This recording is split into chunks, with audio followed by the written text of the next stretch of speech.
Corps commander نے کہا ہے کہ عام انتخابات میں مسلح افواج نے مینڈیٹ کے مطابق عوام کو محفوظ ماحول فراہم کیا۔ اس سے زیادہ افواج پاکستان کا انتخابی عمل میں کوئی کردار نہیں۔ کچھ عناصر کی جانب سے الزام تراشی ناقابل مذمت ہے، عوام متحد رہیں۔ Army chief general Asim Munir کی زیر صدارت کور کمانڈر کانفرنس، اقتدار کی جمہوری انداز میں منتقلی پر اطمینان کا اظہار، انتخابات کے لیے محفوظ ماحول فراہم کرنے پر انتظامیہ فورسز کو خراج تحسین، 9 مئی کے منصوبہ سازوں کو ہر صورت کٹہرے میں لانے کے عزم کا اعادہ، کشمیریوں اور فلسطینی عوام کے ساتھ بھرپور اظہار یکجہتی۔ ISPR سے جاری اعلامیے کے مطابق شرکاء نے کہا کہ انتخابات کے بعد کا ماحول پاکستان میں سیاسی اور معاشی استحکام لائے گا، تاہم بعض مفاد پرست عناصر کی پوری توجہ اپنی ناکامیوں کو پس پشت ڈال کر سیاسی عدم استحکام اور غیر یقینی صورتحال پیدا کرنے پر مرکوز ہے۔ بے بنیاد سیاسی بیان بازی کے بجائے ثبوت کے ساتھ مناسب قانونی عمل کی پیروی کی جائے۔ شرکاء نے اس عزم کا اعادہ کیا کہ عسکری قیادت چیلنجز اور خطرات سے پوری طرح باخبر ہے، سیکیورٹی خطرات سے نمٹنے اور سماجی و اقتصادی ترقی کے لیے حکومت کو مکمل تعاون فراہم کیا جائے گا۔ ریاست تمام دہشت گردوں اور ان کے سہولت کاروں سے مکمل طاقت کے ساتھ نمٹے گی۔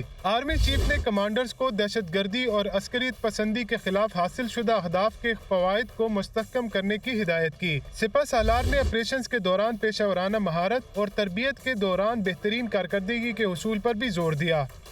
وزیراعظم محمد شہباز شریف کا حالیہ بارشوں سے متاثرہ گوادر کا دورہ، جہاں بحق افراد کے لواحقین، زخمیوں اور تباہ شدہ گھروں کے مالکان کے لیے معاوضے کا اعلان، کہا مکمل آبادکاری تک متاثرین کی امداد جاری رکھیں گے۔ تفصیل اس رپورٹ میں۔ وزیراعظم شہباز شریف بارشوں سے متاثرہ گوادر پہنچ گئے، جہاں بھرک افراد کے لواحقین کو 20 لاکھ، زخمیوں کے لیے 5 لاکھ روپے فی کس امداد کا اعلان، تباہ شدہ گھروں کے مالکان کو 7.5 لاکھ روپے دیے جائیں گے۔ متاثرین میں امدادی سامان اور چیک تقسیم کیے۔ وزارت عظمیٰ کا حلف اٹھانے کے اگلے روز ہی وزیراعظم شہباز شریف گوادر روانہ ہوئے۔ دوران پرواز چیئرمین NDMA لیفٹیننٹ جنرل انعام حیدر ملک سے نقصانات اور جاری امدادی کارروائیوں پر بریفنگ لی۔ وزیراعظم نے متاثرہ مواصلاتی ڈھانچے کی بحالی اور نجی املاک کے نقصانات کی رپورٹ جلد از جلد طلب کر لی۔ وزیراعظم کو بتایا گیا کہ گوادر میں 3100 گھر متاثر ہوئے، 200 جانوروں کو بھی نقصان پہنچا۔ میڈیا سے گفتگو کرتے ہوئے وزیراعظم بولے کہ ریلیف کے کاموں میں فوری معاونت پر پاک فوج، پاک نیوی اور کوسٹ گارڈز کے مشکور ہیں۔ متاثرین کے ساتھ کھڑے ہیں، ان کے تمام نقصانات کا ازالہ کریں گے۔ وزیراعظم شہباز شریف کی زیر صدارت معاشی صورتحال FBR کی آٹومیشن سے متعلق اہم اجلاس، معاشی نظام کے مجموعی اصلاح اور حکومتی اخراجات میں بڑی کمی لانے کے لیے جامع سفارشات طلب۔ وزیراعظم FBR کی مکمل ڈیجیٹلائزیشن اور آٹومیشن کے عمل کی فوری آغاز کی ہدایت۔ FBR کے ڈیجیٹلائزیشن کے لیے دنیا کا بہترین ماڈل اپنایا جائے، وزیراعظم کی ہدایت۔ وزیراعظم کی بہترین خدمات کے فوری حصول کے امکانات کا جائزہ لینے کی بھی ہدایت۔ ٹریک اینڈ ٹریس سسٹم کے لیے میرٹ پر قابل لوگ لائے جائیں، وزیراعظم کی ہدایت۔ وزارت داخلہ سمگلنگ کے خاتمے کے لیے پوری قوت سے کام کرے گی۔ وزیراعظم سمگلنگ کی روک تھام کے لیے فوج میں بھرپور معاونت کرے گی، اس کی بھی ہدایات جاری کی گئی ہیں۔ الیکشن کمیشن نے سونی تحت کونسل کے کوٹے کی مخصوص نشستیں دیگر جماعتوں میں بانٹ دیں۔ کمیشن نے قومی اسمبلی، خیبر پختونخوا اور سندھ اسمبلی میں اقلیتوں اور خواتین کی مخصوص نشستوں کا نوٹیفیکیشن جاری کر دیا۔ اسلام آباد سے رپورٹ دیکھیے۔ اتحاد کونسل کے کوٹے کی مخصوص نشستیں دیگر جماعتوں میں تقسیم۔ قومی اسمبلی سے اقلیتوں کی مخصوص نشستوں کا نوٹیفیکیشن جاری۔ نون لیگ، PP اور JUFA کو ایک نشست مل گئی۔ رمیش کمار، جیمز اقبال اور نیلم قومی اسمبلی کی رکن منتخب۔ خیبر پختونخوا سے اقلیتوں کی 3 نشستیں مسلم لیگ نون، پیپلز پارٹی اور جمعیت علماء اسلام کو الاٹ کر دی گئیں۔ قومی اسمبلی میں پنجاب سے خواتین کی 2 نشستیں پیپلز پارٹی اور 1 نون لیگ کو مل گئی۔ سمینہ خالد، نتاشا دولتانہ اور تمکین نیازی رکن قومی اسمبلی منتخب ہو گئی۔ خیبر پختونخوا سے قومی اسمبلی کے لیے خواتین کی 8 مخصوص نشستوں کا نوٹیفیکیشن جاری کیا گیا، جن میں 4 مسلم لیگ نون، 2 JUI اور 2 نشستیں PP کو مل گئیں۔ صوبیہ شاہد، غزالہ انجم، شیلا بانو، شاہین، نعیمہ کشور، صدف احسان، آسمہ علمگیر، نعیمہ کنول رکن قومی اسمبلی منتخب ہوئیں۔ خیبر پختونخوا اسمبلی میں JUI کو خواتین کی 8 اور نون لیگ کو 2 مخصوص نشستیں مل گئیں۔ پنجاب اسمبلی میں نون لیگ کو اقلیتوں کی 2 اور PP کو 1 نشست مل گئیں۔ یو طارق مسیح، وسیم انجم اور باسرو جی رکن پنجاب اسمبلی منتخب ہو گئے۔ الیکشن کمیشن نے سندھ سے خواتین کی مخصوص نشستوں کا نوٹیفیکیشن بھی جاری کر دیا۔ پیپلز پارٹی اور MKM کو 1 نشست مل گئی۔ پیپلز پارٹی نے صدارت انتخاب کے لیے نمبر گیم پوری ہونے کا دعویٰ کر دیا۔ صدارت الیکشن کی مہم کے لیے قائم کمیٹی نے بلاول بھٹو زرداری کو بریفنگ میں بتایا کہ آصف علی زرداری کو 366 ووٹ ملیں گے۔ تفصیل اسلام آباد سے اس رپورٹ میں۔ صدارتی انتخاب کی دوڑ میں پیپلز پارٹی کا نمبر گیم پورا ہونے کا دعویٰ۔ آصف علی زرداری کو صدارتی الیکشن میں 366 ووٹ ملیں گے۔ پی پی کمیٹی نے بلاول بھٹو زرداری کو اوکے کی رپورٹ دی۔ چیئرمین پیپلز پارٹی بلاول بھٹو زرداری سے صدارتی انتخابی مہم کے لیے قائم کمیٹی کے اراکین نے ملاقات کی۔ وفد میں یوسف رضا گیلانی، راجہ پرویز اشرف، سید خورشید شاہ اور سید نوید قمر شامل تھے۔ کمیٹی کے ارکان نے کہا کہ پیپلز پارٹی کے صدارتی امیدوار کو مسلم لیگ نون، مسلم لیگ کاف، بلوچستان عوامی پارٹی اور استحکام پاکستان پارٹی کے اراکین کی حمایت حاصل ہے۔ پی ٹی آئی حمایت یافتہ سنی اتحاد کونسل نے بانی چیئرمین اور دیگر رہنماؤں کی رہائی کے لیے قرارداد قومی اسمبلی سیکریٹریٹ میں جمع کرا دی۔ قرارداد میں تمام مقدمات ختم کرنے کا مطالبہ کیا گیا ہے۔ دیکھیے حریم جدون کی اس رپورٹ میں۔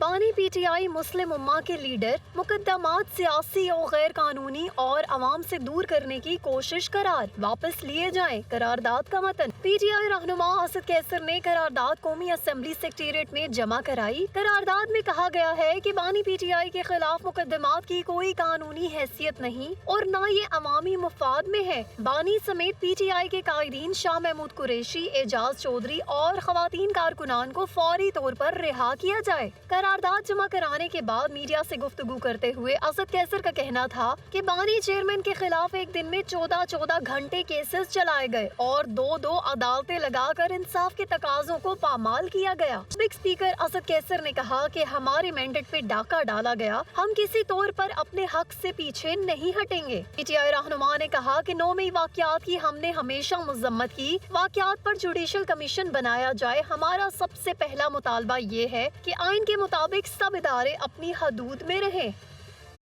دنیا بھر کی طرح پاکستان میں بھی آزادی اظہار کی حمایت کرتے ہیں۔ ترجمان امریکی وزارت خارجہ میتھیو ملر نے نیوز کانفرنس میں کہا کہ انتخابات میں بے ضابطگیوں کی مکمل تحقیقات ہونی چاہیے۔ پاکستان میں ایکس سمیت سوشل میڈیا پلیٹ فارمز پر حکومتی بندش کی مذمت کرتے ہیں۔ پاکستانی حکام پر بنیادی آزادیوں کے حوالے سے زور دیتے رہیں گے۔ پاکستان میں نئی حکومت بن گئی ہے، ساتھ کام کے لیے تیار ہیں۔ جبکہ وزیر اعلیٰ پنجاب کی زیر صدارت رمضان پیکج اپنی چھت اپنا گھر پروجیکٹ کے حوالے سے اجلاس۔ مریم نواز کے رمضان پیکج کی اشیاء کا اعلیٰ معیار یقینی بنانے کی ہدایت۔ آٹا، گھی، چینی سمیت دیگر اشیاء خرونوش کے معیار پر شکایت برداشت نہیں کروں گی۔ مریم نواز نے مزید کہا کہ پنجاب کے ہر ضلع میں کم آمدن لوگوں کے لیے 3000 سے زائد گھر بنائے جائیں گے۔ وزیر اعلیٰ پنجاب نے 1 لاکھ گھروں کی تعمیر کو عملی جامہ پہنانے کے لیے پلان طلب کر لیا۔ سپریم کورٹ ذوالفقار علی بھٹو کی پھانسی کے خلاف صدارتی ریفرنس پر محفوظ شدہ رائے آج سنائے گی۔ سپریم کورٹ نے تمام فریقین کو نوٹسز جاری کر دیے۔ صدارتی ریفرنس کی سماعت کے آغاز سے اختتام تک کیا کچھ ہوا، دیکھیے اس رپورٹ میں۔ ذوالفقار علی بھٹو کی پھانسی کے خلاف دائر صدارتی ریفرنس سپریم کورٹ محفوظ کی گئی رائے آج سنائے گی۔ چیف جسٹس قاضی فائز عیسیٰ کی سربراہی میں 9 رکنی لارجر بینچ نے 4 مارچ کو سماعت مکمل کی تھی۔ ذوالفقار علی بھٹو کی پھانسی کے خلاف صدارتی ریفرنس 2011 میں اس وقت کے صدر آصف علی زرداری کی جانب سے دائر کیا گیا تھا۔ صدارتی ریفرنس پر پہلی سماعت 2 جنوری 2012 اور آخری سماعت 4 مارچ 2024 کو ہوئی۔ 2011 سے 2024 تک اس ریفرنس پر 12 سماعتیں ہوئیں۔ چیف جسٹس قاضی فائز عیسیٰ کی سربراہی میں 9 رکنی بینچ نے 12 سال بعد دسمبر 2023 میں سماعت شروع کی تھی۔ جسٹس قاضی فائز عیسیٰ نے ریفرنس پر رائے محفوظ کرتے وقت ریمارکس دیے تھے کہ ایک بینچ ممبر ریٹائر ہو رہے ہیں، ہم اپنی مختصر رائے اس سے پہلے سنائیں گے۔ سپریم کورٹ نے سابق صدر پرویز مشرف کے خلاف سنگین غداری کیس میں لاہور ہائی کورٹ کا فیصلہ کالعدم قرار دینے کا تفصیلی حکم نامہ جاری کر دیا۔ پرویز مشرف غداری کیس لاہور ہائی کورٹ مقدمہ سننے کی مجاز تھی، نہ رجوع کیا جا سکتا تھا۔ وہ ریلیف دیا جو مانگا ہی نہیں گیا۔ سپریم کورٹ کا تحریری فیصلہ۔ سپریم کورٹ نے اپنے فیصلے میں لکھا کہ خصوصی عدالت کے فیصلوں کے خلاف اپیلیں سپریم کورٹ ہی سن سکتی ہے۔ لاہور ہائی کورٹ کو خصوصی عدالت کی تشکیل کا مقدمہ سننے کا اختیار نہیں تھا۔ ہائی کورٹ کا یہ کہنا درست نہیں کہ خصوصی عدالت کی تشکیل وفاقی حکومت نے نہیں کی تھی۔ خصوصی عدالت کی تشکیل کی منظوری وفاقی کابینہ سے بعد میں لی گئی تھی۔ لاہور ہائی کورٹ نے پرویز مشرف کو بری کر کے وہ ریلیف دیا جو مانگا ہی نہیں گیا تھا۔ اسلام آباد ہائی کورٹ کا توہین عدالت کیس میں سزا پانے والے ڈپٹی کمشنر اسلام آباد اور ایس ایس پی آپریشنز اور ایس ایچ او کی اپیلوں کی سماعت کرنے والے اسلام آباد ہائی کورٹ کا ڈویژن بینچ ٹوٹ گیا۔ چیف جسٹس کا کہنا تھا کہ نیا بینچ بنا کر معاملہ جلد سماعت کے لیے مقرر ہو جائے گا۔ DC اسلام آباد اور پولیس افسران کی توہین عدالت پر سزاؤں کا کیس، جج کی معذرت، اپیل سننے والا اسلام آباد ہائی کورٹ کا ڈویژن بینچ تحلیل، نیا بینچ جلد بن جائے گا۔ چیف جسٹس اسلام آباد ہائی کورٹ کے چیف جسٹس عامر فاروق اور جسٹس طارق محمود جہانگیری نے کیس کی سماعت کی۔ ڈپٹی کمشنر اسلام آباد، SSP آپریشنز اور SHO مارگلہ عدالت کے روبرو پیش ہوئے۔ چیف جسٹس عامر فاروق نے ڈپٹی کمشنر کے وکیل راجہ رضوان عباسی سے مکالمہ کرتے ہوئے کہا کہ ایک جج نے کیس سننے سے معذرت کر لی ہے، جس پر وکیل نے استدعا کی کہ اعتراضات ختم کر کے نئے بینچ کے سامنے کیس سماعت کے لیے بدھ کو ہی مقرر کر دیا جائے۔ چیف جسٹس نے ریمارکس دیے کہ آپ کا کیس سماعت کے لیے مقرر ہو جائے گا، دیگر اعتراضات بھی دور کر لیں۔ اسلام آباد ہائی کورٹ نے سائفر کیس میں بانی PTI کی سزا کے خلاف مرکزی اپیل میں FIA پروسیکیوٹر کی التوا کے لیے درخواست مسترد کر دی۔ جسٹس میاں گل حسن اورنگزیب نے ریمارکس دیے کہ آئندہ سماعت پر مکمل تیاری کے ساتھ آئیں۔ پھر کیس میں بانی PTI اور شاہ محمود کی سزا کے خلاف اپیل ہے۔ اسلام آباد ہائی کورٹ کے 2 رکنی بینچ کے روبرو سماعت، FIA کے اسپیشل پروسیکیوٹر کی 1 ہفتے کی مہلت کی استدعا مسترد۔ اسلام آباد ہائی کورٹ کے چیف جسٹس عامر فاروق اور جسٹس میاں گل حسن اورنگزیب نے کیس کی سماعت کی۔ FIA کے اسپیشل پروسیکیوٹر حامد علی شاہ نے استدعا کی کہ کیس کا سارا ریکارڈ دیکھنا ہے، تیاری کے لیے 1 ہفتے کا وقت دیا جائے۔ جسٹس میاں گل حسن اورنگزیب نے کہا کہ ابھی تو اپیل کنندہ کے وکیل دلائل کا آغاز کر رہے ہیں، کون سا یہ دلائل 1 دن میں ختم ہو جائیں گے۔ بانی PTI کے وکیل سلمان صفدر نے کہا کہ اس کیس میں مدعی سیکرٹری داخلہ بنے، یہ کیس وزارت خارجہ امور کا تھا تو انہیں شکایت کنندہ ہونا چاہیے تھا۔ اسد عمر اور اعظم خان کو چالان میں ملزموں میں نہیں ڈالا گیا۔ FIA کہتی ہے کہ اعظم خان ملزم ہے، چالان کہتا ہے کہ وہ گواہ ہے۔ ابتدائی دلائل کے بعد عدالت نے کیس کی مزید سماعت آئندہ ہفتے تک ملتوی کر دی۔ رمضان سے قبل کھجور کی قیمت کو پر لگ گئے۔ ریٹس میں 50% سے زائد اضافے نے مہنگائی کے ستائے شہریوں کو مشکل میں ڈال دیا ہے۔ آپ کو بتاتے چلیں کہ رمضان سے پہلے ہی کھجور کے ریٹ آسمان سے باتیں کرنے لگے ہیں اور شہریوں کو مشکلات میں ڈال دیا ہے۔ رمضان سے قبل ہی کھجور کی قیمتیں بڑھا دی گئی ہیں اور جو شہری ہیں وہ شدید پریشانی میں مبتلا ہو چکے ہیں۔ آپ کو بتائیں کہ کھجور کی قیمتیں آسمان سے باتیں کرنے لگی ہیں۔ رمضان المبارک آمد ہے اور اس سے قبل ہی کھجور کی قیمتوں میں اضافہ ہو چکا ہے۔ مزید تفصیلات بلال احمد کی رپورٹ میں۔ رمضان المبارک میں کھجور سے افطاری مسنون بھی اور صحت بخش بھی، لیکن رواں سال اس کی خریداری کیسے ہو پائے گی؟ قیمتوں میں ہونے والا اضافہ متوسط طبقے کے لیے پریشانی کا سبب بن گیا ہے۔ سال 2023 کے مقابلے میں رواں سال ریٹس 2 گنا سے بھی تجاوز کر چکے ہیں، جس پر شہری نالاں ہیں۔ ڈبل سے بھی زیادہ ہو گیا ریٹ، اور غریب آدمی جو افطاری کرے گا تو کیا کرے گا؟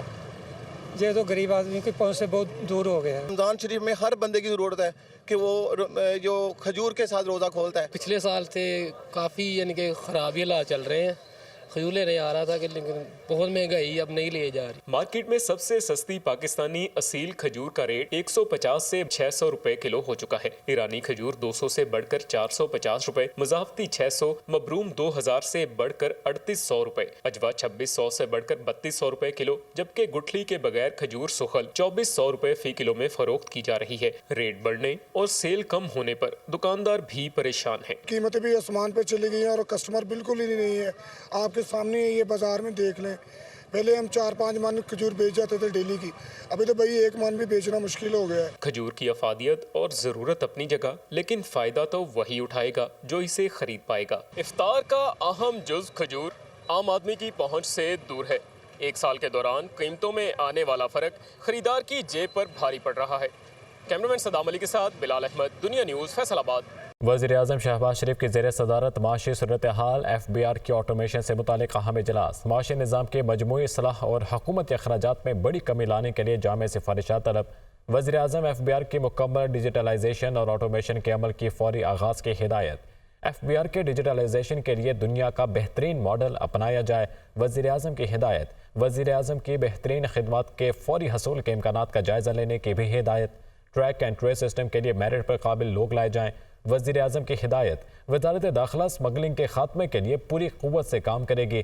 وزیر اعظم سمگلنگ کی روک تھام کے لیے فوج میں بھرپور معاونت کرے گی، اس کی بھی ہدایات جاری کی گئی ہیں۔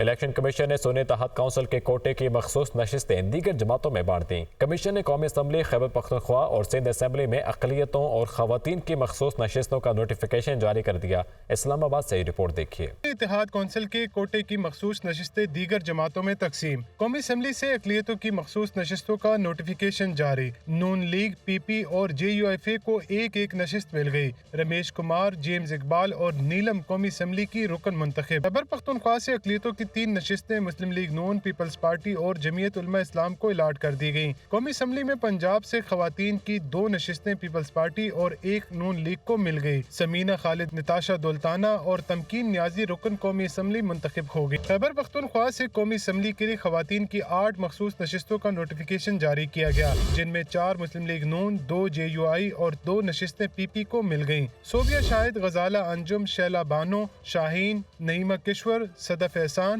آسمہ علمگیر، نعیمہ کنول رکن قومی اسمبلی منتخب ہوئیں۔ خیبر پختونخوا اسمبلی میں JUI کو خواتین کی 8 اور نون لیگ کو 2 مخصوص نشستیں مل گئیں۔ پنجاب اسمبلی میں نون لیگ کو اقلیتوں کی 2 اور PP کو 1 نشست مل گئیں۔ یو طارق مسیح، وسیم انجم اور باسرو جی رکن پنجاب اسمبلی منتخب ہو گئے۔ الیکشن کمیشن نے سندھ سے خواتین کی مخصوص نشستوں کا نوٹیفیکیشن بھی جاری کر دیا۔ پیپلز پارٹی اور MKM کو 1 نشست مل گئی۔